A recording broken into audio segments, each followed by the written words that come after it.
नमस्कार विद्यार्थी मित्र आणि मैत्रिणींनो, कौटिल्य आयएस मध्ये तुमचं सगळ्यांचं स्वागत. आज आपण जे न्यूट्रिएंट जे चॅप्टर आहे, न्यूट्रिएंट मागच्या लेक्चरमध्ये आपण न्यूट्रिएंट जे आहे ते चॅप्टर बघितलेलं. त्याच्यामध्ये आपण बघितलं protein, carbohydrate, mineral, water, fat. त्याच्यानंतर आपलं एरोबिक रेस्पिरेशन पासून आपण पुढे कंटिन्यू करू. तिथून राहिलेलं हे बाकीचं आपलं त्याचे फंक्शन सोर्सेस सगळं आपण मागच्या लेक्चरमध्ये बघितलं. त्याच्यापासून कमी प्रमाणात घेतलं तर काय होतं, जास्त प्रमाणात घेतलं तर काय होतं. तर आता पुढचं आहे ते एरोबिक रेस्पिरेशन. आता एरोबिक रेस्पिरेशन म्हणजे काय? ऑक्सिजनच्या उपस्थित होणारे अन्नद्रव्य, ऑक्सिजनच्या उपस्थित होणारे अन्नद्रव्य जे म्हणजे त्यांचं विघटन, ज्यातून जास्त प्रमाणात ऊर्जा मिळते, त्यांचे विघटन होऊन त्यांच्याकडून जास्त प्रमाणात ऊर्जा मिळते. तर त्याच्यामध्ये सगळ्यात जास्त ऊर्जा मिळते म्हणजे किती? 38 ATP. त्याच्यानंतर आपण बघितलं होतं सूत्र C6H12O6 6O2 हे आहे सूत्र. त्याच्यानंतर त्याच्यामध्ये त्याचे प्रमुख 2 टप्पे आहेत, 3 टप्पे आहेत. एक आहे ग्लायकोलिसिस, म्हणजे ग्लायकोलिसिसची सायकल आपण पुढे बघणार आहोत. तर ग्लायकोलिसिसमध्ये ग्लायकोलिसिस हे कशात प्रेझेंट असतं? ते सायटोप्लाझम मध्ये असतं.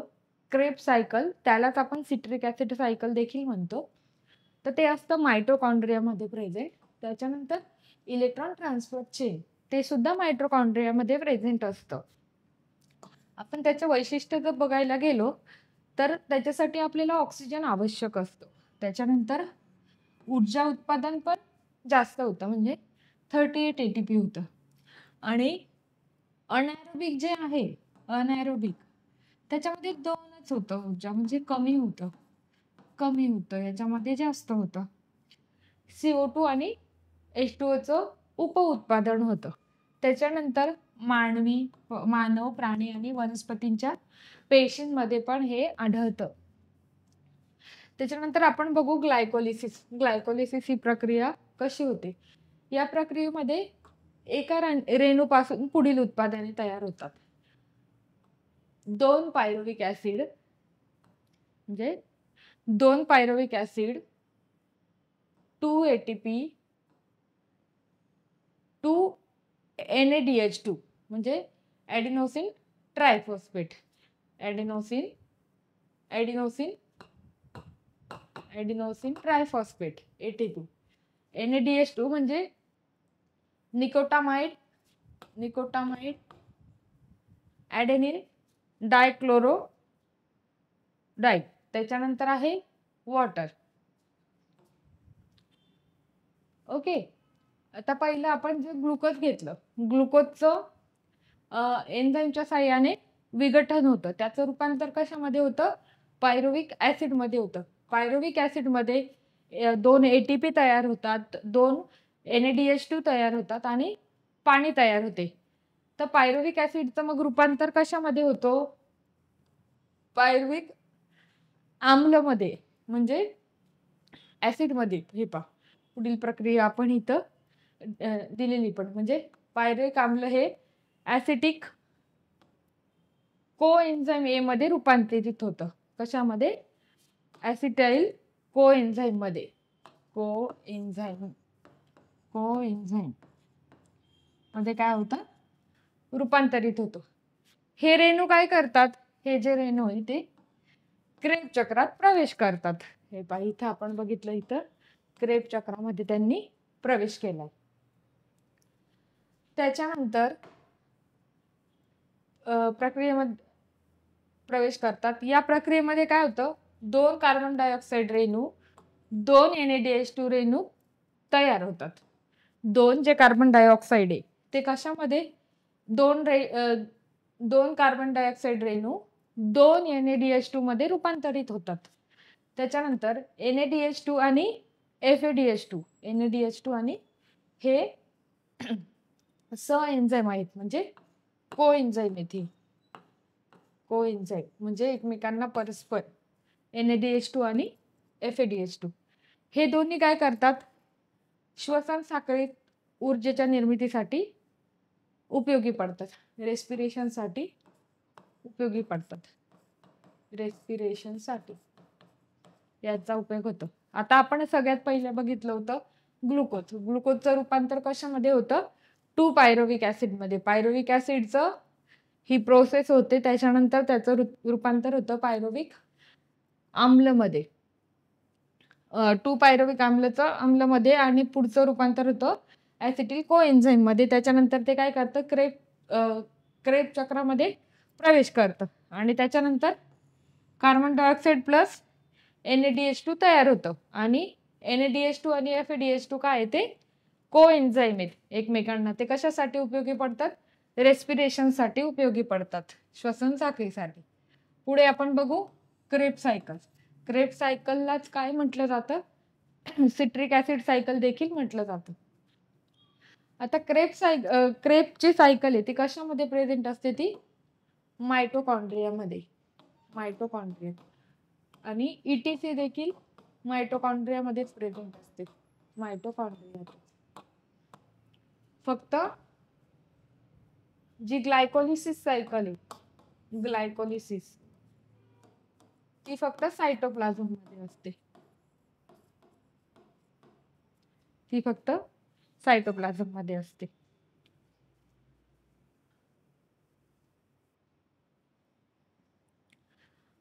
आता क्रेब सायकल मध्ये कसं आहे?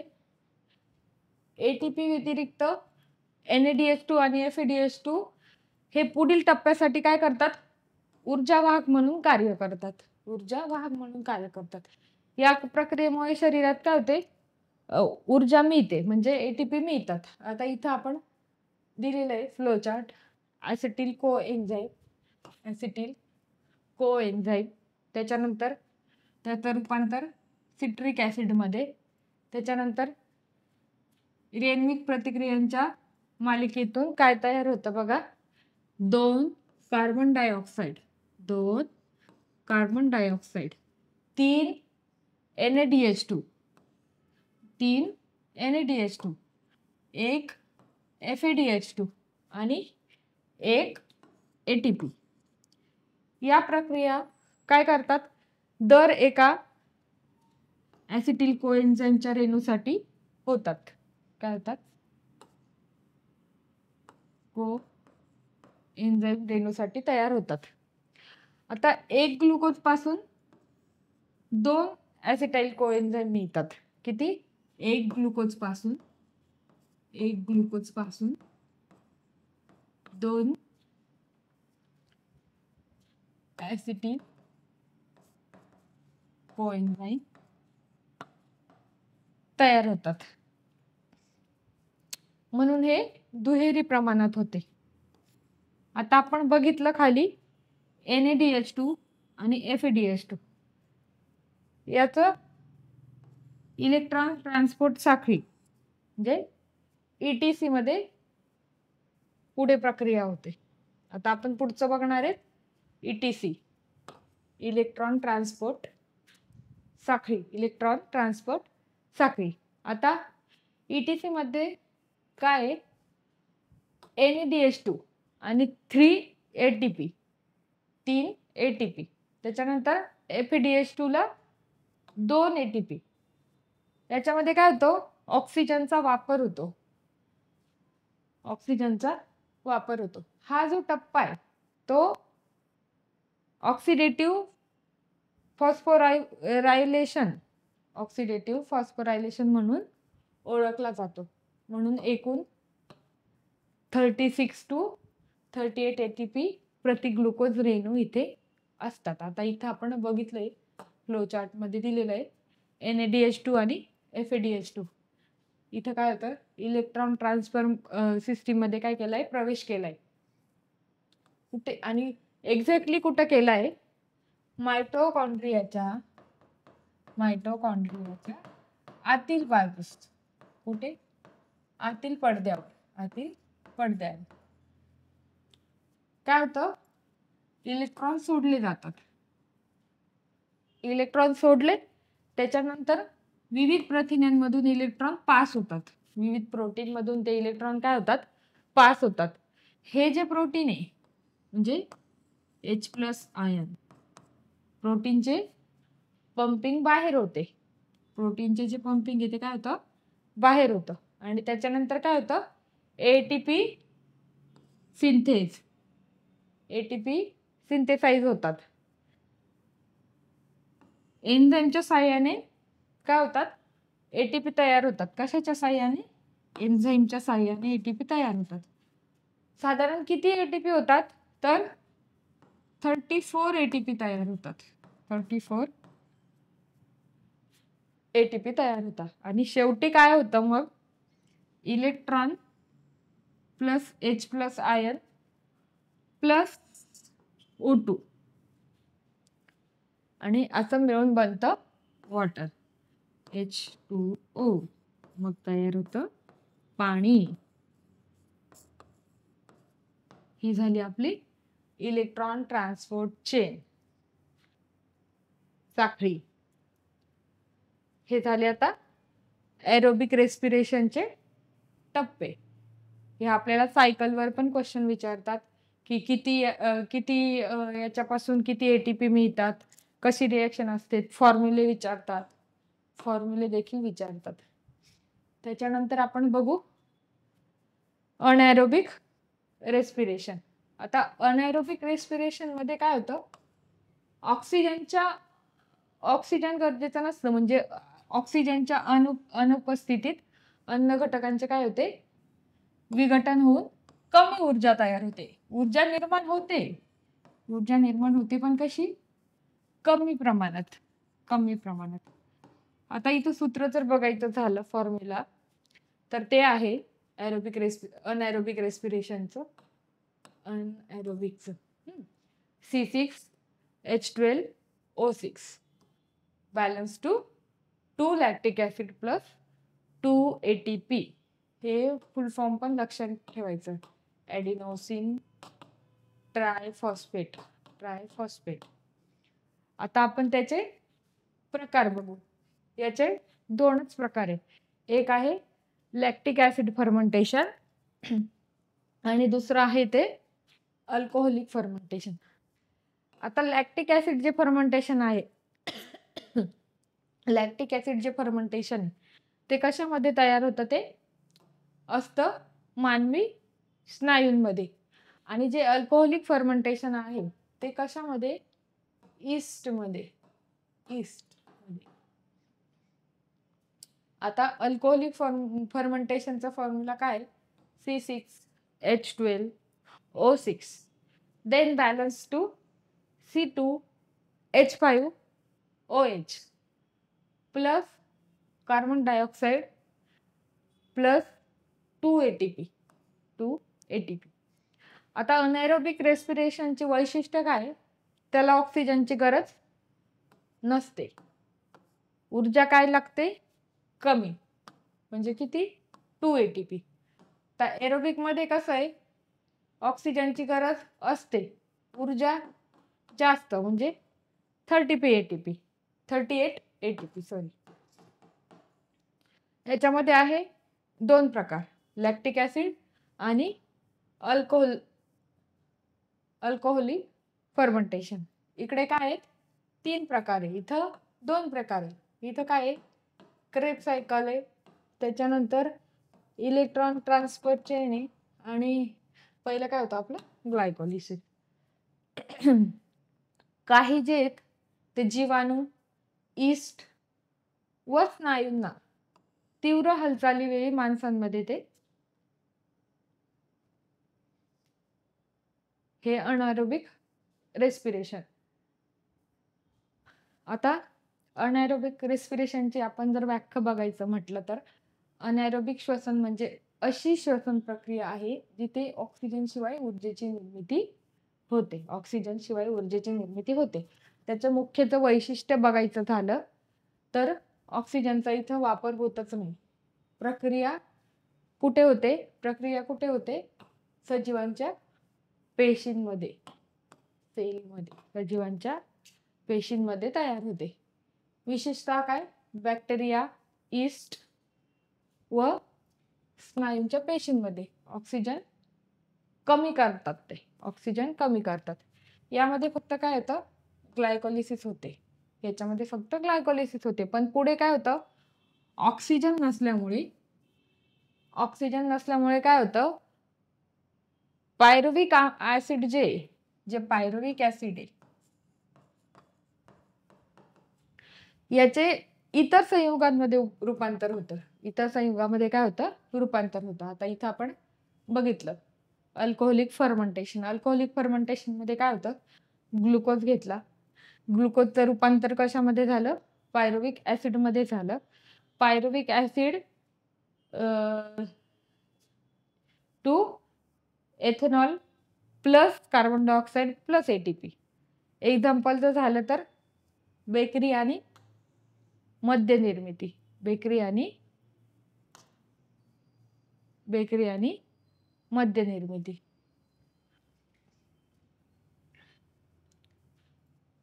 त्याच्यानंतर आपण बघू लॅक्टिक ऍसिड फर्मेंटेशन. दुसरं जे आहे ते लॅक्टिक ऍसिड फर्मेंटेशन. आता इथं पण आपण काय, ग्लुकोज घेतला, glucose converted to pyruvic acid, then lactic acid plus ATP. आता उदाहरण द्यायचं झालं तर आपल्याला दमछाक झाल्यावर काय होतं, स्नायूंचे लॅक्टिक ऍसिड साचते. एटीपीचं उत्पन्न फक्त 2 एटीपी प्रति ग्लुकोज. 2 एटीपी एक ग्लुकोजचं 2 एटीपी. ऑक्सिजनच्या तुलनेत ते म्हटलं तर खूप कमी. ऑक्सिजनच्या तुलनेत कमी. आय थिंक इथे दिसत नाही वाटतं.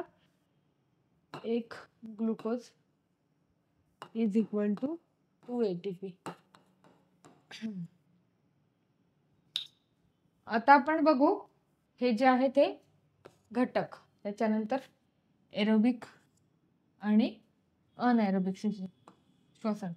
हे आपण आता टेबल फॉर्म मध्ये मी केलेलं आहे, म्हणजे सोपा जाईल समजायला पण, आणि तुम्ही याचा स्क्रीनशॉट पण घेऊ शकता. आता घटक आपण म्हटलं तर ऑक्सिजनची जी गरज आहे ती एरोबिक श्वसनामध्ये काय असते आणि अनएरोबिक मध्ये नसते. ऊर्जा उत्पादन जे आहे ते ऊर्जा उत्पादन एरोबिक श्वसनामध्ये 38 एटीपी असतात आणि अनएरोबिक मध्ये किती असतात, 2 एटीपी असतात. त्याच्यानंतर उपउत्पादन जर म्हटलं, उपउत्पन्न जर म्हटलं तर एरोबिक मध्ये CO2 प्लस H2O आणि अनएरोबिक मध्ये लॅक्टिक ऍसिड आणि अल्कोहोलिक.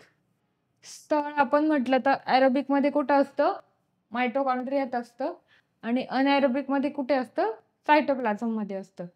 उदाहरण जर म्हटलं आपण, एरोबिक मध्ये माणूस, प्राणी आणि वनस्पती. अनएरोबिक मध्ये काय, ईस्ट, बॅक्टेरिया आणि स्नायू. आता थोडक्यात आपण शॉर्ट मध्ये झलक बघतोय, शॉर्ट मध्ये फास्ट बघतोय. ओके. एटीपी काय करतात, फंक्शन. एटीपी काय करतात, शरीरात ऊर्जा चलन करतात. श्वसन चक्र म्हणजे काय, श्वसन चक्र म्हणजे अन्न, ते काय, ऊर्जा आहे. एरोबिक मध्ये जास्त ऊर्जा, ऑक्सिजन आवश्यक. अनएरोबिक मध्ये कमी ऊर्जा, ऑक्सिजन नसतानाही शक्य आहे ते. आता तुम्हाला इतक्या वेळा सांगितलं ते तुमचं पाठ देखील झालं असेल.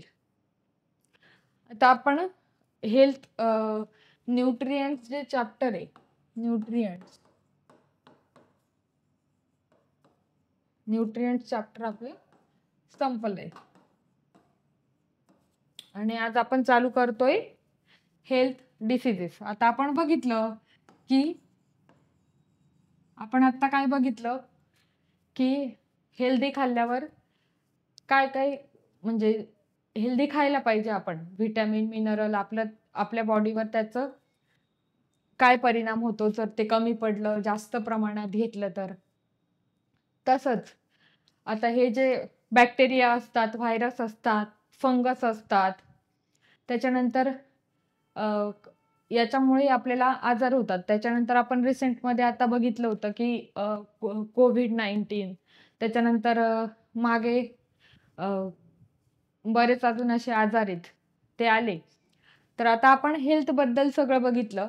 पण आता आपल्या हेल्थवर डिसीजेस म्हणजे काय-काय असतात? ते कशामुळे होतात? आपण त्याचा बचाव होण्यासाठी काय आपण उपाययोजना करू शकतो?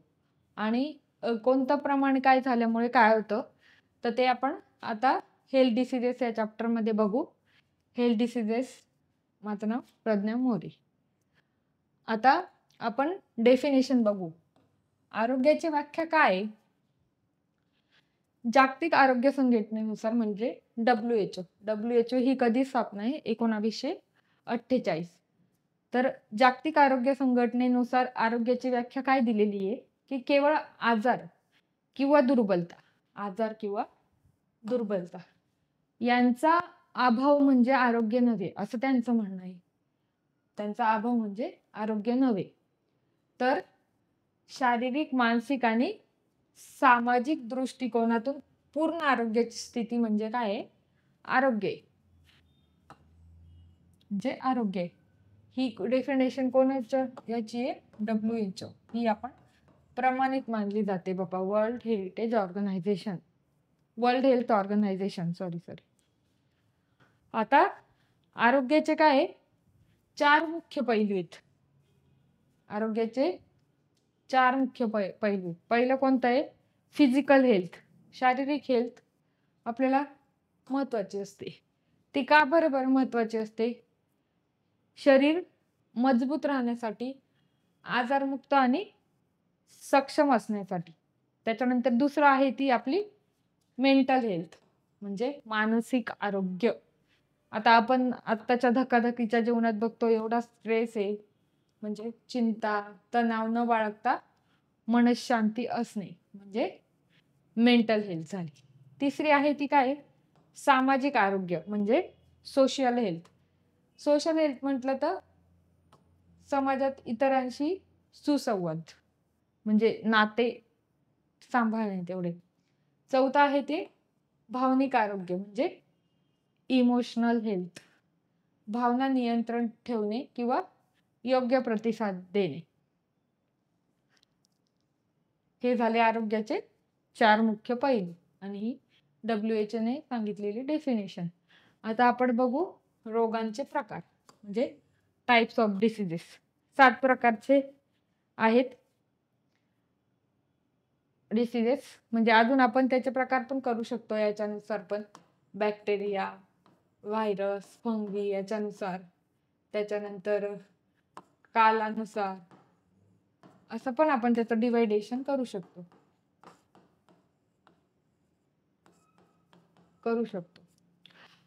आता आपण इथे केलेलं आहे आपण 7 याच्यामध्ये त्याचं टाइप्समध्ये केलेलं आहे. त्याच्यामध्ये परत कोणते येतात ते तर आपण डिटेलमध्ये बघूच. आता पहिलं आहे ते संसर्गजन्य रोग म्हणजे कम्युनिकेबल आणि इन्फेक्शियस डिसीजेस. दुसरं जे आहे ते असंसर्गजन्य रोग. त्याला काय आहे? Non communicable diseases. कोणतं आहे? Non communicable diseases. त्याच्यानंतर आहे ते पोषणजन्य रोग म्हणजे न्यूट्रिशनल डिफिशियन्सी डिसीजेस. चौथं जे ते काय आहे? जेनेटिक म्हणजे अनुवांशिक हेरिडिटरी डिसीजेस. 5वं जे ते कशामुळे? व्यसनाधीनतेमुळे होणारे रोग म्हणजे ॲडिक्शन आणि रिलेटेड डिसीजेस. 6वं जे ते काय? व्यावसायिक रोग आहे. 6वं कोणतं आहे? ऑक्युपेशनल डिसीजेस आहेत. आता 7वं जर आपण बघितलं तर ते कोणतं आहे? मानसिक रोग म्हणजे मेंटल इलनेस हे आहे 7वं. आता आपण डिटेलमध्ये एक जे टाईप आहेत डिसीजेसचे ते बघूया. पहिलं जे आहे ते कोणतं आहे? संसर्गजन्य रोग. आता संसर्गजन्य रोगाचे जे उदाहरण आहेत, उदाहरण पहिलं आहे ते कोणतं आहे? क्षयरोग. दुसरं मलेरिया, डेंग्यू, कोविड-19 आणि कॉलरा. याचं कारण काय? हे जे आहे त्याचं कारण काय? तर विषाणू, बॅक्टेरिया, परजीवी यांच्या संसर्गामुळे हे होतात. त्याच्यानंतर काय होतं? दूषित पाणी आणि अन्न. आपण हे बघतो, फास्ट फूड आपण खातो रस्त्यावर, ते चांगल्या प्रकारचं तेल वापरत नाही, पाणी वापरत नाही, त्याच्यामुळे ते अन्न कसं होऊन जातं, कधी कधी फूड पॉइझनिंगचा पण त्रास होतो. त्याच्यानंतर संक्रमित व्यक्तींचा संपर्क, म्हणजे ज्यांना ऑलरेडी ते आहे आजार आणि तो त्यांच्या कॉन्टॅक्टमध्ये आपण आल्यानंतर मग ते आजार होऊ शकतात आपल्याला. लक्षणे काय आहे त्याचं? खोकला, अंगदुखी आणि अशक्तपणा. त्याच्यानंतर उलटी, जुलाब. हे काही आजारांमध्ये. आता उपाय आपण त्याच्यावर काय करू शकतो? आता आजार होतात तर त्याच्यावर ऑब्व्हियसली उपाय असणारच ना.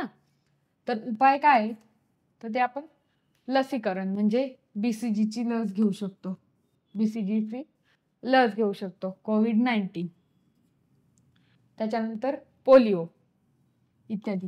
आता आपण जेव्हा आपला जन्म झाल्यानंतर पोलिओचे आपण डोस देतात, ते आपण घेतले पाहिजे. त्याच्यानंतर BCGची लस बऱ्याच जणांना इथं हातावर दिलेली असेल. त्याच्यानंतर स्वच्छता राखणे, मच्छरदाणीचा उपयोग करणे, म्हणजे डास बाबा चावू नये म्हणून. डासांमुळे पण होतात कम्युनिकेबल डिसीजेस. डेंग्यू तर खूप जास्त प्रमाणात. त्याच्यानंतर सार्वजनिक ठिकाणी मास्क वापरणे, सांडपाणी व्यवस्थापन. हे झालं कम्युनिकेबल डिसीजेस. आता कम्युनिकेबल डिसीजेस मध्येच आता आपण काही जे ते कशामुळे होतात ते बघू. आता क्षयरोग जो आहे, TB, त्याचं कारण काय आहे की मायकोबॅक्टेरियम ट्युबरक्युलोसिस. हे ना तुम्ही इंग्लिशमध्येच लक्षात ठेवा. Mycobacterium tuberculosis.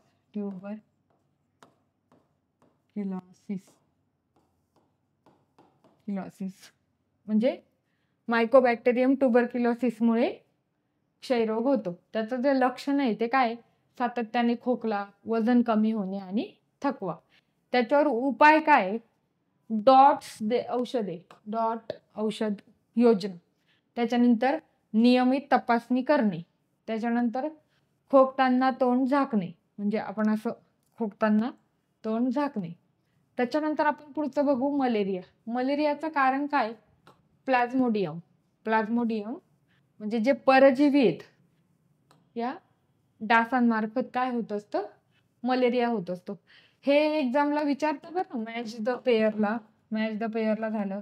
आता तुम्हाला इथं देतील TB, इथं देतील मलेरिया, इथं देतील प्लाझ्मोडियम, इथं दिलं मायकोबॅक्टेरियम ट्युबरक्युलोसिस. मग हे तुम्हाला लक्षात ठेवायचंय, म्हणून मी इन डिटेलमध्ये घेतलं. मागे तर मी तुम्हाला सांगितलंच, पण हे कशामुळे काय होतं बाबा? TBमुळे. TBचं कारण काय? Mycobacterium tuberculosis. मलेरियाचं काय? प्लाझ्मोडियम, डासांमार्फत होतो. त्याचं लक्षणं काय? एक वेळ तुम्हाला लक्षणं किंवा उपाय नाही विचारणार, पण हे विचारण्याचे जास्त चान्सेस आहेत. लक्षणे म्हटलं तर ताप, अंगदुखी आणि थंडी वाजणे. उपाय काय? मच्छरदाणी, गोष्टींचे उकळलेले पाणी पिणे आणि औषधे, सरकारी औषधे. त्याच्यानंतर डेंग्यू कशामुळे होतो? एडिस जी डास असतात, एडिस ह्या डासांमुळे आपल्याला डेंग्यू होतो. लक्षणं याचं काय आहे? ताप, अंगदुखी आणि रक्तस्राव. त्याच्यानंतर उपाय काय आहे? पाण्याची साठवणूक टाळणे आणि डास नियंत्रण. पाण्याची साठवणूक टाळणे आणि डासांचं नियंत्रण. आता इथं डेंग्यू. हा चार्ट तुम्ही बनवायचा आहे होमवर्कसाठी. ओके. आता आपण बघू नॉन कम्युनिकेबल डिसीजेस, असंसर्गजन्य आजार.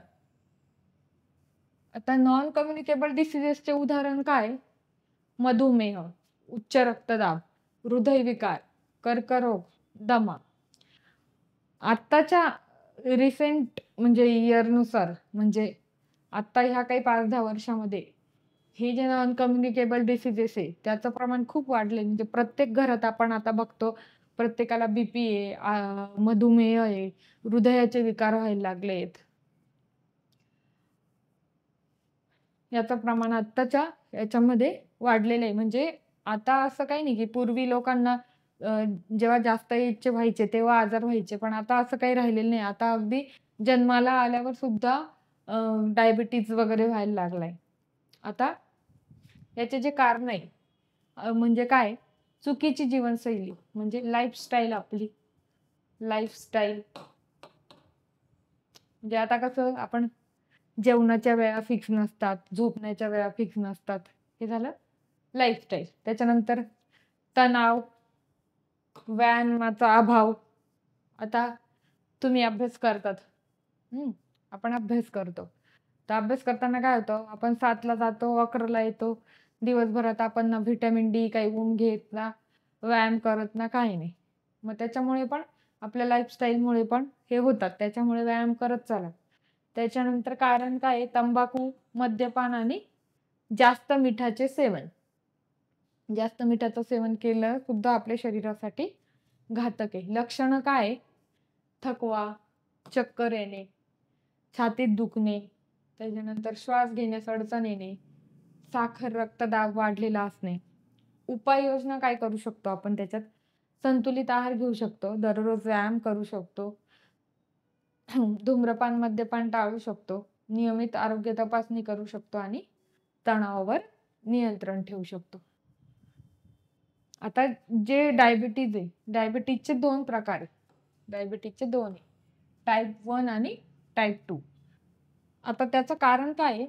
इन्सुलिनची कमतरता, प्रभाव न होणे. इन्सुलिनची कमतरता आणि प्रभाव न होणे. लक्षणं काय? तहान लागणे, वारंवार लागणे आणि थकवा. उपाय काय त्याच्यावर? आहाराचं नियंत्रण करणे, व्यायाम आणि नियमित तपासणी. आता हृदयविकार. हृदयविकाराचं कारण काय? चरबी वाढणे, उच्च रक्तदाब आणि तणाव. लक्षणे काय त्याचे? छातीत दुखणे, दम लागणे.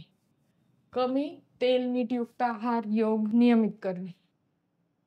ईसीजी. त्याच्यासाठी ईसीजी ही टेस्ट केली जाते, त्याच्यावर आपल्याला कळतं की किती बाबा आहे आपला काही आपल्या हृदयामध्ये हे का. कर्करोग, कॅन्सर कशामुळे होतो? तो पेशींची अनियंत्रित वाढ. प्रकार काय? स्तनांचा कॅन्सर, फुफ्फुस आणि गर्भाशय. उपाय जर म्हटलं तर लवकर निदान, केमोथेरपी आणि किरणोत्सर्ग. आता पुढचं आहे ते डिफिशियन्सी डिसीजेस मध्ये काय काय येतं? ॲनेमिया, रिकेट्स, स्कर्वी आणि गॉइटर. त्याचं कारण काय? अन्नातून आवश्यक पोषक तत्वे न मिळणे. अन्नातून आपल्याला आवश्यक जे ते पोषक तत्व न मिळणे. त्याच्यानंतर एकसंध आहार. लक्षणे आपण बघितलं तर थकवा आणि अशक्तपणा, हाडे वाकणे, दात कमजोर, त्वचेवर चट्टे आणि केस गळणे. उपाय काय त्याच्यावर? संतुलित आहार, म्हणजे भाज्या, फळं, डाळी ही आपण खाणे. आता बॅलन्स डाएटचं तर आपण मागच्या चॅप्टरमध्ये न्यूट्रिएंट्समध्ये मी तुम्हाला सांगितलंय. त्याच्यानंतर आयर्न झालं, कॅल्शियम झालं, व्हिटॅमिन झाली. याच्याने युक्त असा आहार आपल्याला घ्यायचा आहे. आयोडीन युक्त मीठ वापरणे. आयोडीन आपण बघतो ना ते आयोडाइज्ड सॉल्ट दिलेलं असतं. टाटा नमक. अन्नामध्ये विविधता ठेवणे म्हणजे वेगळे एकाच आहार सतत न घेणे. आता ॲनिमिया हा कशामुळे होतो? लोहाच्या कमतरतेमुळे, आयर्नच्या कमतरतेमुळे. त्याचं लक्षण काय आहे? थकवा असतो, चक्कर येणे, त्वचा पांढरी पडणे. उपाय याच्यावर काय? लोहयुक्त अन्न म्हणजे डाळी आणि पालक आणि आयर्नच्या गोळ्या म्हणजे कोणत्या? फॉलिक ऍसिडचे गोळे. हे पण आय थिंक एका एक्झामला विचारलंय की फॉलिक ऍसिडच्या म्हणजे आयर्न डिफिशियन्सीसाठी कोणतं हे केलं जातं, असतात त्या फॉलिक ऍसिडच्या गोळ्या असतात. त्याच्यानंतर आहे स्कर्वी कशामुळे होते? व्हिटॅमिन सीच्या कमतरतेमुळे. लक्षणे जर आपण बघितलं तर ते काय आहे? हिरड्यातून रक्त वाहणे आणि त्वचेला चट्टे. व्हिटॅमिन सी म्हणजे काय होतं? त्याचा आवळा येतो, लिंबू, संत्री. त्याच्यानंतर पुढचं आहे ते रिकेट्स कशामुळे होतो? व्हिटॅमिन डी आणि कॅल्शियमची कमतरता. व्हिटॅमिन डी आणि कॅल्शियमच्या कमतरतेमुळे. लक्षणे काय? हाडे मऊ होणे आणि विकृत वाढ होणे. उपाय काय त्याच्यावर? सूर्यप्रकाशात म्हणजे सकाळचं जे कोवळं ऊन असतं ते घेणे. त्याच्यानंतर दूध आणि अंडी. पुढचं आहे ते अनुवंशिक आजार. अनुवंशिक आजार जे जेनेटिक डिसऑर्डर, त्याचे उदाहरण काय? थॅलेसमिया, सिकल सेल ॲनिमिया आणि हेमोफिलिया. आता त्याचं कारण काय आहे की अनुवंशिक दोष म्हणजे जीन्स म्हणजे परंपरागत आलेले. आता समजा आजीला आहे, आपल्या वडिलांना आहे, त्याच्यानंतर आपल्याला असं म्हणजे हे अनुवंशिक. लक्षणे काय? वारंवार आजारी पडणं, रक्तस्राव थांबत नाही, शरीर कमकुवत असणे. उपाय काय? लग्नापूर्वी जनक चाचणी करून घेणे, अनुवंशिक सल्ले घेणे, त्याच्यानंतर वेळोवेळी तपासणी करणे आणि रक्त संक्रमणाच्या वेळी काळजी घेणे. आता थॅलेसमिया तर थॅलेसमियाचं कारण काय आहे की जीन्समधील दोष, जनुकातील दोष, त्याच्यानंतर हिमोग्लोबिन तयार न होणे म्हणजे आपल्या बॉडीमध्ये हिमोग्लोबिन तयार न होणे. त्याच्यामध्ये लक्षणे काय? वारंवार रक्ताची गरज, त्याच्यानंतर थकवा आणि वाढ खुंटते. उपाय काय आहे त्याच्यावर? उपाय आहेत ते रक्त संक्रमण, लग्नापूर्वी जनुक चाचणी आणि जनजागृती. पुढचं आपण बघू सिकल सेल ॲनिमिया. त्याचं कारण काय? अनियमित लाल पेशी म्हणजे सिकल आकार. लक्षणे काय? सांधेदुखी, अशक्तपणा आणि वारंवार ताप. उपाय काय त्याच्यावर? प्रतिबंधात्मक तपासणी करणे आणि योग्य आहार आणि औषधोपचार करणे. आता पुढचं कोणते आहेत? Mental disorder. मेंटल डिसऑर्डरचे उदाहरण काय? नैराश्य, डिप्रेशन, एन्झायटी, बायपोलर आणि स्किझोफ्रेनिया. कारण काय याला? मानसिक ताण, सामाजिक अलगाव, अनुवांशिक कारणे आणि व्यसनता. लक्षणे काय त्याचे? एकटेपणा आणि निराशा, झोपेच्या तक्रारी, अतिविचार आणि अस्वस्थता. आरोग्य वर्धक. उपाय काय आहे त्याच्यावर? आरोग्य सल्लागारांशी संवाद साधणे, योग, ध्यान करणे, मेडिटेशन म्हणजे सामाजिक कार्यक्रमांमध्ये जाणे, सामाजिक आधार घेणे आणि औषधोपचार करणे आणि समुपदेशन करणे. तुम्हाला वाटेल मी वाचून दाखवते, पण आता याच्यामध्ये एक्सप्लेन आपण काय करणार ना. आता नैराश्य, डिप्रेशनमध्ये आपण उपाय काय करू शकतो की समुपदेशन, त्याच्यानंतर व्यायाम व ध्यान, त्याच्यानंतर एनेक्झिटी डिसऑर्डरला काय होतं, धडधडल्यासारखं होतं, घाबरल्यासारखं होतं, अस्वस्थता आपल्याला फील होत असते. उपाय काय आहे? आपण थेरपी घेऊ शकतो. त्याच्यानंतर योग आणि श्वसन तंत्र, त्याच्यानंतर औषधे. स्किझोफ्रेनिया काय? भ्रम, आवाज ऐकू येणे, व्यक्तिमत्व बिघडणे. उपाय काय? मनोचिकित्सक उपचार आणि कुटुंबाचा आधार. पुढचं आहे ते काय? ऑटोइम्युन डिसिजेस म्हणजे स्वप्रतिकारक शक्ती विरुद्ध आजार. त्याचे उदाहरण काय? ल्युपस, त्याच्यानंतर संधिवाद, त्यालाच काय म्हणतात? रियुमेटॉइड अर्थरायटिस, टाईप 1 डायबिटीस सुद्धा ऑटोइम्युन डिसिजेस मध्ये येतात. याचे कारण काय? रोगप्रतिकारक यंत्रणा स्वतःच्या शरीरावर हल्ला करते. रोगप्रतिकारक जी यंत्रणा आहे ती स्वतःच्या शरीरावर काय करते? हल्ला करते. लक्षणे काय त्याची? सांधेदुखी आणि सूज येणे, त्वचेवर चट्टे येणे, थकवा जाणवणे आणि वजन देखील कमी होतं. त्याच्यानंतर उपाय काय? डॉक्टरांचा सल्ला, नियमित तपासणी करणे, स्टेरॉइड आणि इम्युन थेरपी, स्टेरॉइड्स घेणे आणि इम्युनोथेरपी, विश्रांती आणि योग्य आहार तर सगळ्यांच याच्यासाठी आहे चांगली. आता याच्यासाठी काय आपण उपाययोजना केली पाहिजे? जनजागृती झाली पाहिजे, कारण की बरेचसे आजार आहे. म्हणजे आता स्ट्रेस, एनेक्झिटी जे आहे ते खूप जणांना आहे, पण जाणवतच नाही की आपल्याला बाबा स्ट्रेस आहे असं. त्याच्यासाठी आपण उपाययोजना काय काय करू शकतो? जनजागृती करू शकतो, व्यक्तिगत स्वच्छता, स्वच्छ पाणी आणि अन्न, लसीकरण, प्राथमिक आरोग्य ज्या सेवा असतो त्यांचा उपभोग घेऊ शकतो, नियमित तपासणी आणि रोगावर आपण प्रतिबंध करू शकतो.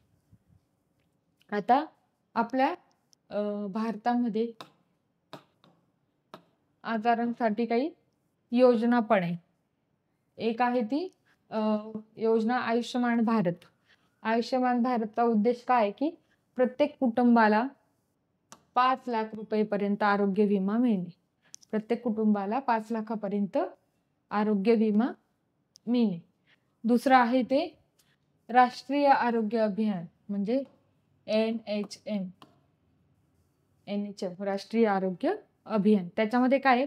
ग्रामीण व नागरी जे आरोग्य आहे ते सुधारणे, ग्रामीण आणि नागरी आरोग्य सुधारण्यासाठी ही स्कीम आहे. पहिली आहे आयुष्यमान भारत, दुसरी आहे NHM, तिसरी आहे ती मुक्त टीबी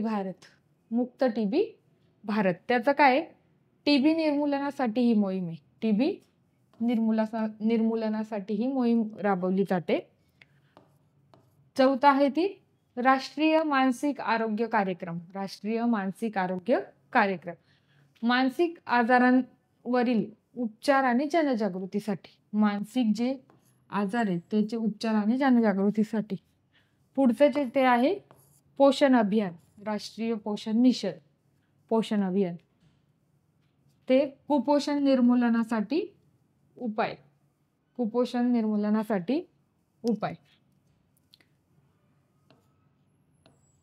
अजून पण योजना आहेत, त्या देखील तुम्ही करंटमध्ये एकदा बघून घ्या. आयुष्यमान भारत, NHM, मुक्त टीबी भारत, राष्ट्रीय मानसिक आरोग्य कार्यक्रम आणि पोषण अभियान. त्याच्यानंतर बालकांमध्ये होणारे सामान्य आजार. बालकांमध्ये होणारे सामान्य आजार. आता बालकांमध्ये कोणतं होतं? मियासल्स म्हणजे खसरा. खसरा नावाचा आजार बालकांमध्ये होतो. तो कशामुळे होतो? विषाणूजन्य आहे तो. लक्षणं काय आहे? त्याच्या त्वचेवर पुरळ येणं, ताप येणं, खोकला येणं. उपाय काय आहे? एमारोएसिन, लसीकरण आणि आराम. दुसरं जे मुलांमध्ये आढळतो तो आजार मम्स म्हणजे गलगंड, गाल सुजणे आणि ताप येणे. त्याच्यावर पण उपाय काय आहे? लसीकरण आणि थंड द्रव. त्याच्यानंतर पोलिओ.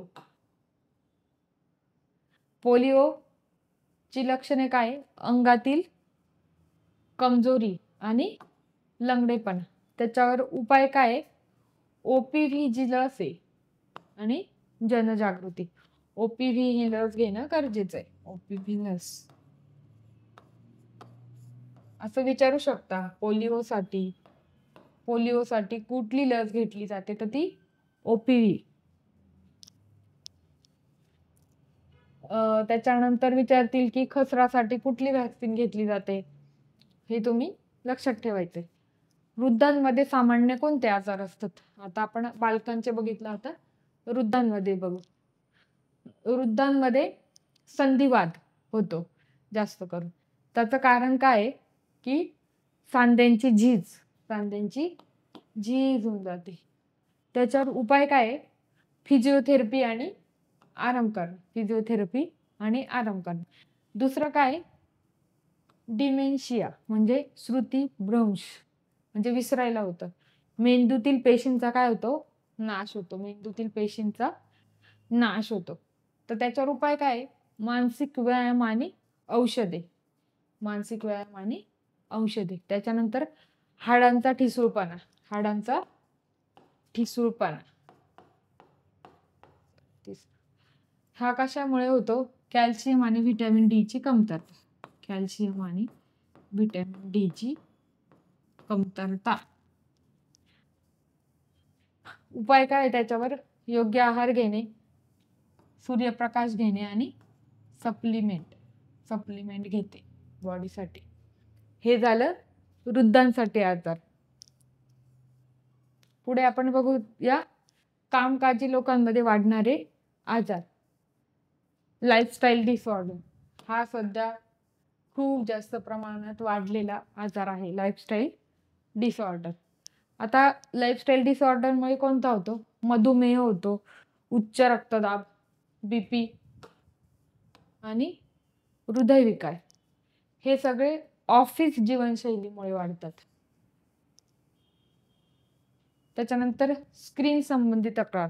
स्क्रीनमुळे आता आपण बघतो डिजिटलायझेशन झालंय. डिजिटलायझेशन त्याच्यामुळे स्क्रीनवर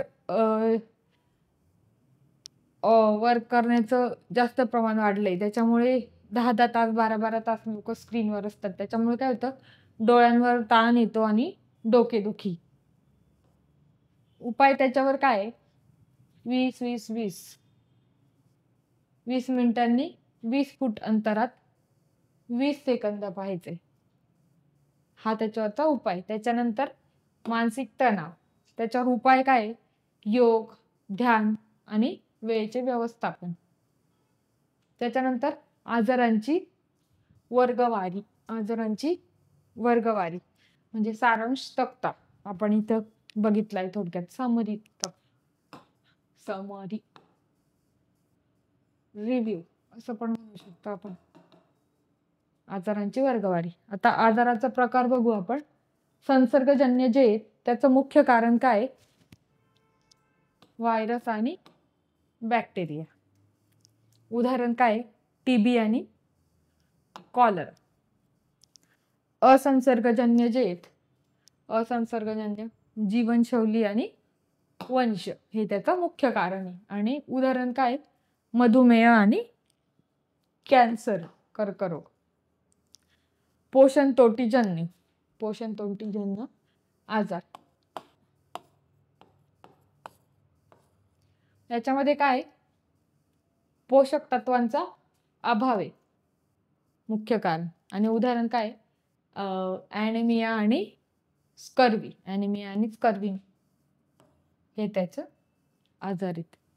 त्याच्यानंतर अनुवंशिकता म्हणजे जनुक दोष कारण. आणि सिकल सेल ॲनिमिया आणि थॅलेसमिया हे अनुवंशिकतेने होतं. त्यांच्यानंतर मानसिक आजार जे आहेत त्याचं मुख्य जे कारण आहे ते काय, ताण. त्याच्यानंतर ताण आणि एकाकीपणा. त्याचं उदाहरण काय, नैराश्य आणि स्क्रिझोफेनिया. आपण बघितलं आता स्क्रिझोफेनिया हे वृद्धांमध्ये जास्त आहे, वृद्ध. आणि हे कशामध्ये, आपण ते बघूच. ऑटोइम्युन म्हणजे काय, रोगप्रतिकारक शक्ती याचं मुख्य कारण. आणि उदाहरण काय, ल्युपस आणि संधिवात. आपण बघितलं ल्युपस हे लहान मुलांमध्ये जास्त आढळणारे आजार आहे. आणि संधिवात जे ते कशामध्ये, वृद्धांमध्ये होणारे जास्त, हे वृद्धांमध्ये.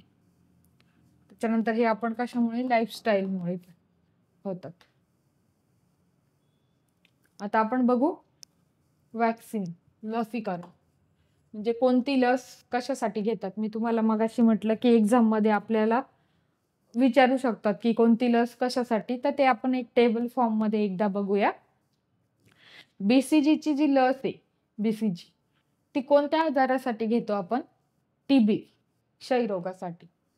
आणि ती कोणत्या वयात घेतात, म्हणजे जन्मताच आपण घेऊ शकतो. म्हणजे जन्म झाला की लगेच आपण बीसीजीची लस घेऊ शकतो. ओपीव्ही ही जी लस आहे, ओपीव्ही ही कशासाठी, पोलिओ.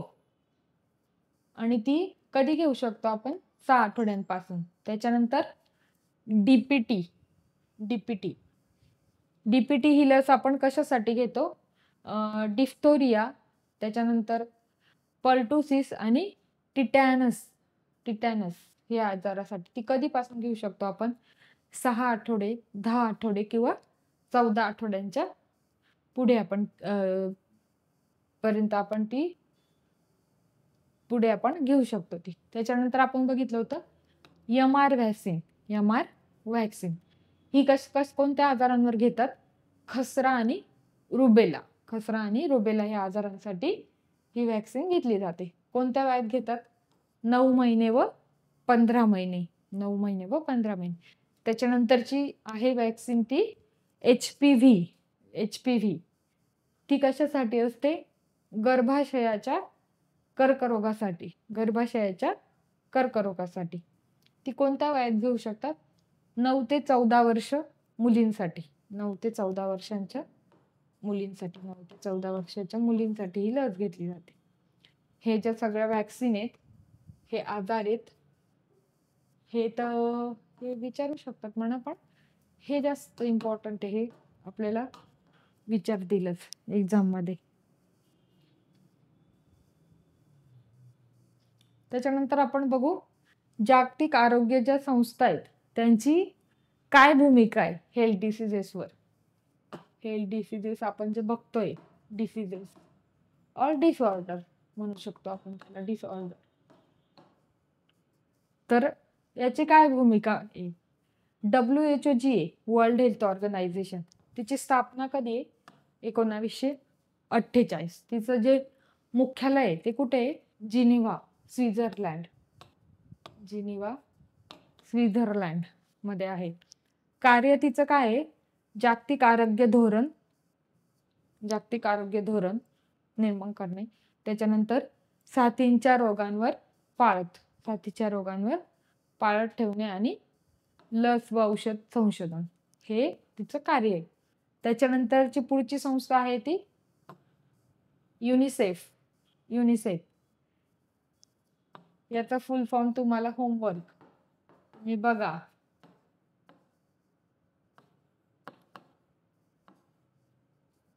आता युनिसेफ काय करतं, मुलांचे पोषण झालं, लसीकरण आणि शिक्षण याच्यावर कार्य करतं. कार्य यांचं ते. त्याच्यानंतर हे आहे FAO, food and agricultural organization. आणि युनिसेफचं तुम्हाला काय होमवर्क आहे, तो मला तुम्ही जर हे यूट्यूबवर लेक्चर टाकलं तर कमेंट करा. FAO काय करतं, अन्न सुरक्षा आणि पोषणाशी संबंधित धोरणे जाहीर करतं. धोरणं जाहीर करण्याचं काम FAOचं आहे. त्याच्यानंतर आपण बघतो भारतातील जे आरोग्य निर्देशांक म्हणजे हेल्थ इंडिकेटर. आता चालू आहे 2025-2024चे सरासरी अंदाज आपण बघूया. आणि जेव्हा 2025चं होईल तेव्हा तुम्ही एकदा अपडेट करून घ्या 2025चं. आता निर्देशांक आपण म्हटलं तर जन्मवेळेचा जीवनकाल साधारणतः किती आहे, 70 वर्ष, 70.8 वर्ष. त्याच्यानंतर माता मृत्यू दर म्हणजे MMR हा किती आहे, 97 प्रति 1 लाख प्रसूती. म्हणजे 1 लाख जर प्रसूती होत असतील तर त्याचे माता मृत्यू दर हा 97 आहे. त्याच्यानंतर आहे IMR म्हणजे बाल मृत्यू दर. हे सुद्धा करंट अफेअर्स मध्ये क्वेश्चन येतात. इम्पॉर्टंट आहे. बाल मृत्यू दर जे येते 28 प्रति 1000 जिवंत जे बालक आहे, म्हणजे 1000 जन्मांच्या याच्या 28 प्रति 1000 जिवंत जन्म हे बाल मृत्यू दराचं प्रमाण आहे. त्याच्यानंतर लसीकरणाचा दर हा किती आहे, 85% लसीकरणाचा दर आहे. त्याच्यानंतर शरीर वजन खालावलेली मुले म्हणजे शरीराचं वजन खालावलेली मुले म्हणजे वेस्टिंग हे किती आहे, 19% मुलं असं आहे की ते शरीराचं वजन खालावलेलं असतं त्यांचं. त्याच्यानंतर आजार आणि प्रतिबंधात्मक उपाय बघू आपण. आपण शॉर्ट मध्ये टेबल फॉर्म मध्ये बघू. आता डेंग्यू जो आहे, डेंग्यू काय, पाणी साठवणे टाळणे आणि डासांचं नियंत्रण करणे. त्याच्यानंतर कॉलरा आहे. कॉलरा काय, स्वच्छ पाणी आणि उकळलेले पाणी आपण पिणे. हृदयविकारासाठी काय आपण उपाययोजना करू शकतो, कमी तेल व मीठ आणि व्यायाम करू शकतो. त्याच्यानंतर मधुमेहासाठी काय, आहार नियंत्रण आणि नियमित तपासणी. त्याच्यानंतर पुढचं आहे ते स्कर्वी काय, व्हिटॅमिन C असलेले अन्न. व्हिटॅमिन C जर कमी पडलं तर स्कर्वी नावाचा आजार होतो. त्याच्यानंतर आपण बघू बॅक्टेरिया आहे, व्हायरस आहे, फंगी आहे. हे 3 जे जीवनजन्य घटकांचा जो गुणधर्मावर आधारित तुलना आपण इथे बघूया. जे बॅक्टेरिया आहे, बॅक्टेरियाचा प्रकार काय, सूक्ष्मजीव आणि एककोशकीय सूक्ष्मजीव आणि एककोशकीय. संपूर्ण त्याला काय असते, सेल वॉल असते. वाढ काय होते, विभाजनाने. उदाहरण त्याचं काय, हे जे एक्झाम्पल आहे ते तुम्हाला लक्षात ठेवायचे बॅक्टेरियाचे कोणते, इकोलाई आणि मायकोबॅक्टेरियम ट्युबरक्युलोसिस. आणि रोग त्याचे काय होता, बॅक्टेरियामुळे फुफ्फुसांचे संसर्ग,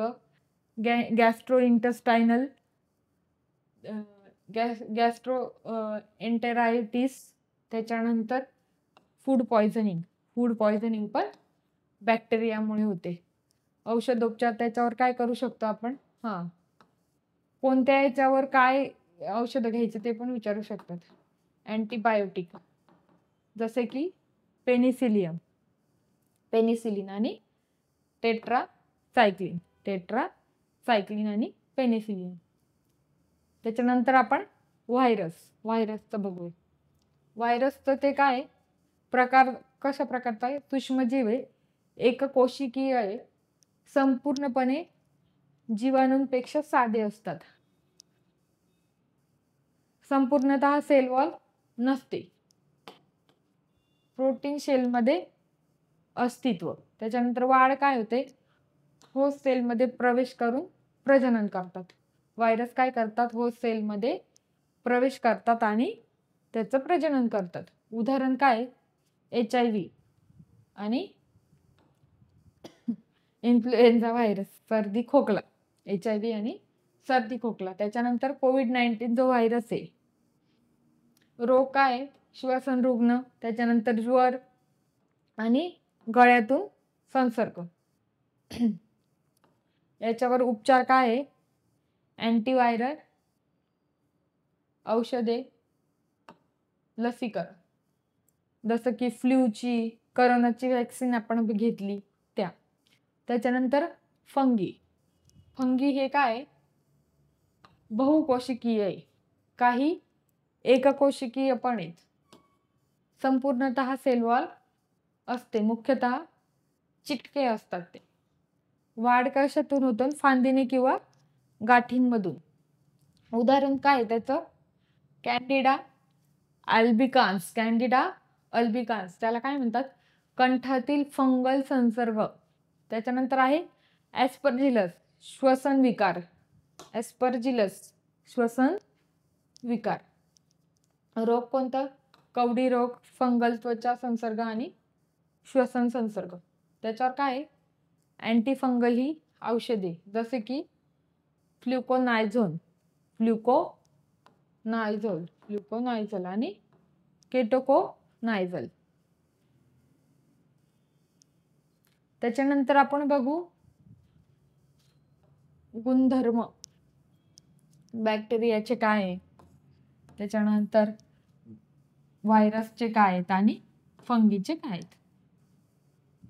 आता बॅक्टेरिया जी आहे, म्हणजे हे शॉर्टमध्ये आपण टेबल फॉर्ममध्ये परत बघू म्हणजे लक्षात राहतं. मगाशी तर आपण एक्सप्लेनेशन बघितलंय. आता बॅक्टेरिया जे आहे ते संपूर्णतः काय आहे, एककोशीय आणि सेल वॉल. त्याच्यानंतर विषाणू जे आहेत ते काय आहे, प्रोटीन सेल आहे आणि सेल वॉल नाही आहे त्यांना. फंगीमध्ये काय आहे, बहुकोशिकीय आहेत आणि एककोशिकीय पण आहे. वाढ त्याची कशी होते, बॅक्टेरियाची विभाजनाने. त्याच्यानंतर विषाणूची वाढ कशी होते, होस्ट सेलमध्ये. फंगीची वाढ कशी होते, फांदी किंवा गाठींमधून. हे तुम्हाला पार्टच करायचे, जेवढे टेबल दिलेले आहेत मी पार्टच करायचे टेबल सगळे, म्हणून मी एक्सप्लेन केलं आणि प्लस टेबल पण तुम्हाला चार्ट फॉर्ममध्ये म्हणजे लक्षात ठेवायला सोपं जाईल. उदाहरण आपण बॅक्टेरियाचं बघितलं, ई कोलाई आणि TB. विषाणूचं आपण उदाहरण बघितलं, HIV आणि कोविड-19. फंगीचं उदाहरण आपण बघितलं, कॅन्डिडा आणि ॲस्परजिला. ॲस्परजिला म्हणजे श्वसनासाठीचे, श्वसन. त्याच्यानंतर रोग बॅक्टेरियाचे कोणते, गॅस्ट्रोएन्टेरोरायटिस आणि दुसरं आहे ते TB. विषाणूमुळे होणारे रोग कोणते आहेत, एड्स आणि फ्लू. मगाशी मी तुम्हाला औषधे त्याच्यावर कोणती ती पण तुम्ही एकदा बघून घेणं गरजेचं आहे. त्याच्यानंतर फंगीमुळे होणारे रोग कोणते आहेत, कवडी रोग आणि श्वसन फंगल संसर्ग. औषधं कोणती आहे, बॅक्टेरिया जर तुम्हाला रोग झाले तर औषधं त्याच्यावर आहेत, अँटीबायोटिक्स. अँटीबायोटिक्स हे बॅक्टेरियाला फाईट करू शकतात. व्हायरस जे त्याच्यावर औषधी अँटीव्हायरल औषधे आणि फंगीवर कोणती आहे, अँटीफंगल औषध. आता आपण बघू क्रोनिक आजार, म्हणजे मगाशी तर आपण बघितलंच आहे, तरी पण एकदा बघून घेऊ. मधुमेह, डायबिटीज. हे काय करतात, शरीरातील इन्सुलिनचे योग्य प्रमाण न असल्यामुळे दीर्घकालीन रोग येते. इन्सुलिनचे योग्य प्रमाण न असल्यामुळे दीर्घकालीन रोग आहे. रिटेन्शन जर आपण बघितलं, मधुमेह हा काय कायमचा आजार आहे आणि योग्य उपचार व आहारामुळे याची स्थिती आपण नियंत्रित करू शकतो. स्थिती पण हा डायरेक्ट जाऊ नाही शकत. एकदा झाला की झालं. आपल्याला उपाय त्याच्यावर काय, नियमित ग्लुकोजची तपासणी करणे, आहारावर नियंत्रित, कमी साखर घेणे आणि नियमित व्यायाम करणे, म्हणजे थोडक्यात आपली लाईफस्टाईल सुधारवणे. पुढचं आहे ते हायपरटेन्शन, क्रोनिक मध्ये येतं. हायपरटेन्शनचं काय, रक्तवाहिनीतील दाब जास्त होतो. याची समस्या खूप काळापर्यंत होऊ शकते. जर नियमित उपचार न केल्यास हृदयविकार किंवा स्ट्रोक येऊ शकतो. उपाय काय आहे त्याच्यावर? औषध उपचार, जीवनशैलीत बदल, डायबिटीसला सुद्धा लाईफस्टाईल हे अल्कोहोल आणि धूम्रपान कमी करणे, कमीत कमी अर्ध्या तासाचा तरी व्यायाम करणं गरजेचं आहे. त्याच्यानंतर आहे क्रोनिकमध्ये अजून काय येतं? अर्थरायटिस. क्रोनिकमध्ये काय येतं? अर्थरायटिस, हाडांच्या आणि सांध्यांना सूज वेदना. आता आर्थरायटिस जे त्याचे पण दोन आहेत. एक आहे ते ऑस्टिओआर्थराइटिस आणि दुसरं आहे ते रुमेटॉइड आर्थरायटिस समाविष्ट आहे. हा पण दीर्घकालीन आजार आहे. त्याच्यावर फिजिकल थेरपी आणि औषधं हाच उपाय. वजन कमी करणे, योग आणि व्यायाम आणि शारीरिक उपचार. पुढचं क्रोनिक मध्ये येतं ते हार्ट डिसीजेस, जसं की करोनरी आर्टरी डिसीजेस आणि हार्ट फेल्युअर. हार्ट डिसीजेस मध्ये करोनरी आर्टरी डिसीजेस आणि हार्ट फेल्युअर हे जास्त करून आहेत. आता 2025 मध्ये जर आपण आरोग्य विज्ञानाशी काही महत्त्वाच्या आणि सध्याच्या जे आहेत त्याचं संशोधन धोरण झालं, त्याच्यानंतर सार्वजनिक आरोग्याच्या ज्या घडामोडी आहेत ते आपण थोडक्यात आत्ता आपण त्याचा आढावा घेऊ. आता दीर्घकालीन आजार जे आहेत त्याची संख्या वाढत चाललेली आहे. तर अमेरिकेत सुमारे किती 60% लोकांमध्ये किमान एक क्रोनिक आजार आहे. 60% लोकांमध्ये एक क्रोनिक आजार आहे. तर 42% लोकांमध्ये 2 किंवा त्याहून अधिक आजार आहेत. या आजारांमुळे आरोग्य सेवांवरील खर्चाचा 90% भाग त्यांनी हे केलाय. आता युरोपमध्ये आपण बघितलं WHO अहवालानुसार, तर युरोपमध्ये 70 वयाच्या आत 1 ते 6 लोकांना. त्याच्यानंतर दुसरं जे आहे ते COPD आणि पर्यावरणीय बदल. म्हणजे COPD काय, chronic obstructive pulmonary diseases. COPD आणि पर्यावरणीय बदल हे कशामुळे होतात? विशेषतः जंगलांच्या आगींमुळे निर्माण होतात. आणि सूक्ष्मकण आणि औद्योगिक प्रदूषण याच्यामुळे पण याच्यामध्ये ह्या दोनच गोष्टी महत्त्वाच्या आहे. हवामान बदल झाले, उष्णतेच्या लाटी, त्याच्यानंतर वायू प्रदूषण, जंगलांच्या आगी आणि सूक्ष्मकण आणि औद्योगिक प्रदूषण याच्यामुळे काय होतं? COPD आणि पर्यावरणीय बदलांचे जे आजार आहेत ते होतात. त्याच्यानंतर जीन थेरपी आणि दुर्बल म्युटेशन.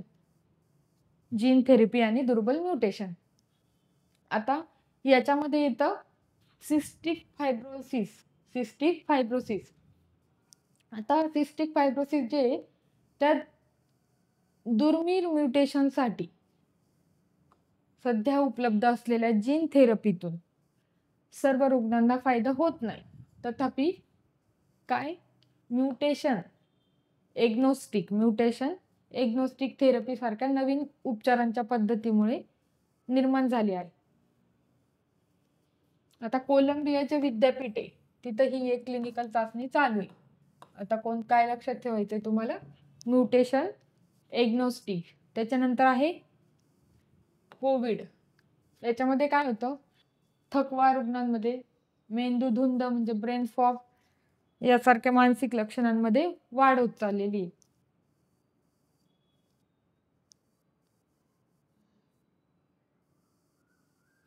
आता अमेरिकेत जे येते NIHच्या रिकव्हरी प्रकल्पातून हे विविध उपचार घेतले जातात. या लक्षणांमुळे काय होतंय?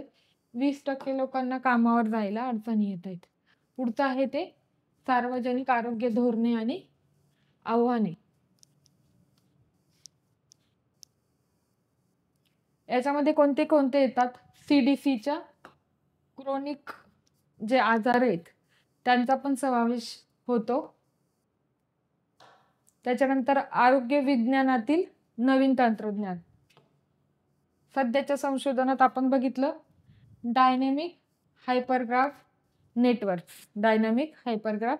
नेटवर्क्स यासारख्या मॉडेल्सचा वापर करून रुग्णांच्या वैद्यकीय भेटींच्या आधारे भविष्यातील निदानची अचूकता आपण हे करू शकतो. या मॉडेल्समुळे काय होतं, क्रोनिक जे आजार आहेत त्याच्यामधील उपचार आपण प्रभावीपणे घेऊ शकतो. आता याच्यामध्ये एवढंच लक्षात ठेवायचं, ह्या टेक्नॉलॉजी ज्या आहेत तेवढ्या डायनॅमिक हायपरग्राफ नेटवर्क्स, त्याच्यानंतर HSS आणि CDC सार्वजनिक आरोग्य धोरणांमध्ये. त्याच्यानंतर तंत्रज्ञानाचा वापर यावर आधारित अधिक प्रकाश टाकला आहे, तर ते आपण बघू. मग असे बघितलं आपण लॉंग कोविडचं काय होतं, ब्रेन फॉग, झोपेच्या समस्या आणि श्वसनाचे विकार. आता आपण बघितलं होतं COVID-19 मध्ये भरपूर जणांना एक कुठलं तरी इंजेक्शन दिलं होतं, आता मला आठवत नाही. त्याच्यामुळे त्याचे साईड इफेक्ट खूप जणांना झालेत. बऱ्याच जणांना डायबिटीज झाला आहे आणि हार्टचे जे डिसीजेस आहे ते झालेले आहेत. आता याच्यावर उपचार हेच आहेत, पुनर्वसन कार्यक्रम, मानसिक आरोग्याचे सल्ले वगैरे. त्याच्यानंतर लाईफस्टाईल डिसीजेस आपण मगाशी बघितले. त्याच्यानंतर मॅटर्नल हेल्थ आणि गर्भावस्थेतील स्वास्थ्य. गर्भवती महिलांसाठी नव्या नियमांची अंमलबजावणी, लसीकरण जसं की फ्लू आणि करोना, आहारावर लक्ष देणे आणि गर्भावस्थेत होणारे विविध बदल. महत्त्व काय? योग्य पोषण, जास्त वजन घेणे टाळणे, योग्य आराम आणि नियमित तपासणी. त्याच्यानंतर वॅक्सिनेशन आणि सार्वजनिक आरोग्य धोरण, COVID-19ची वॅक्सिन. त्याच्यानंतर जागतिक संस्थांचा प्रभाव म्हणजे WHO आणि CDCच्या मार्गदर्शनानुसार आपण काय सार्वजनिक जे आरोग्य धोरण आहे ते जास्त मजबूत करू शकतो.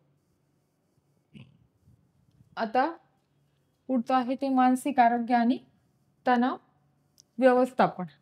आता तंत्रज्ञानाचा आपण बघितलं वापर करायचं म्हटलं तर जे ऑनलाईन थेरपी आहे, त्याच्यानंतर मोबाईल ॲप्स वापरून सुद्धा आपण मानसिक आरोग्य व्यवस्थापन करू शकतो. त्याच्यानंतर क्रोनिक रोग आणि नवीन थेरपी जी आहेत, जी झाली जीन थेरपी झाली. त्याच्यानंतर जीन थेरपीमध्ये काय प्रगती होत चालली आहे की म्हणजे उपयुक्त ठरू शकते क्रोनिक आजारांवर सुद्धा. त्याच्यानंतर cystic fibrosis, sickle cell anaemia जे यासारख्या रोगांचे सुद्धा थेरपीचे संशोधन आता वाढत चाललंय. आर्टिफिशियल इंटेलिजन्स, त्यांच्या मशीन लर्निंग यांचे उपयोग करून आपण काय करू शकते, स्थितीचे निरीक्षण करू शकतो. त्याच्यानंतर अचूकता आणि व्यक्तिमत्वाच्या उपाययोजना कस्टमाइज करण्यासाठी होतो. त्याच्यानंतर पर्यावरणीय बदल आणि आरोग्य, वायू प्रदूषण आणि श्वसन आजार कोणते कोणते होतात. आता COPD व अस्थमा यासारख्या श्वसन विकारांचे प्रमाण वाढलंय. ते कशामुळे? वायू प्रदूषणामुळे. हृदयविकार, स्ट्रोक होण्याचे धोके पण वाढले. हवामान बदलांमुळे काय होतं, संसर्गजन्य जे रोग आहे त्यांची पण जोखीम वाढली. तापमान बदलल्यामुळे काय होतं, डेंग्यू मलेरिया आणि झिका व्हायरस यासारखे रोग काय होतात, वाढत चाललेत. हे आपण बघितलं इथं हेल्थ डिसीजेस पूर्ण चॅप्टर. हेल्थ डिसीजेस आतापर्यंत आपण काय बघितलं ते पण तुम्ही रीड करत चला. पहिलं बघितलं आपण सिलेबस बघितला होता. दुसरं आपण बघितलं होतं बायोडायव्हर्सिटी बघितली होती. त्याच्यानंतर एक हे रिव्हिजन म्हणून तुम्हाला सांगते, म्हणजे तुम्ही बघत जाल. प्लांट क्लासिफिकेशन बघितलं आपण. त्याच्यानंतर ॲनिमल क्लासिफिकेशन बघितलं. त्याच्यानंतर न्यूट्रिएंट्स बघितले आपण. न्यूट्रिएंट्स नंतर काय आपण बघितलं, न्यूट्रिएंट्सचं सगळंच बघितलं. म्हणजे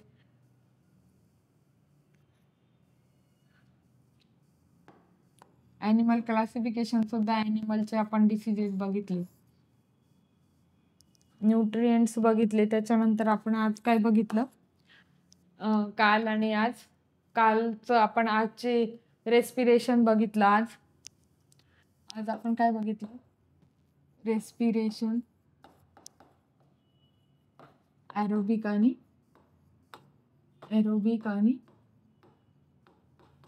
अनएरोबिक.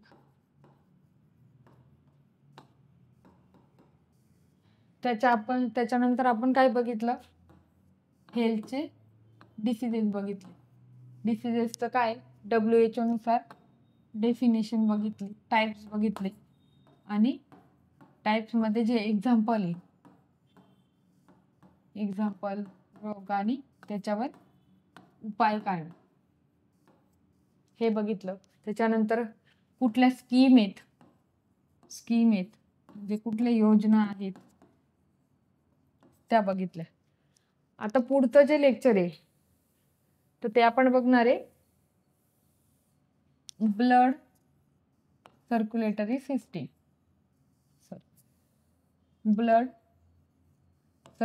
सिस्टीम आपण नेक्स्ट याच्यात बघणार आहोत. हे तुम्ही रीड करून यायचंय. आज आपण इथंच थांबू. नेक्स्ट लेक्चर मध्ये आपण बघूया. थँक्यू.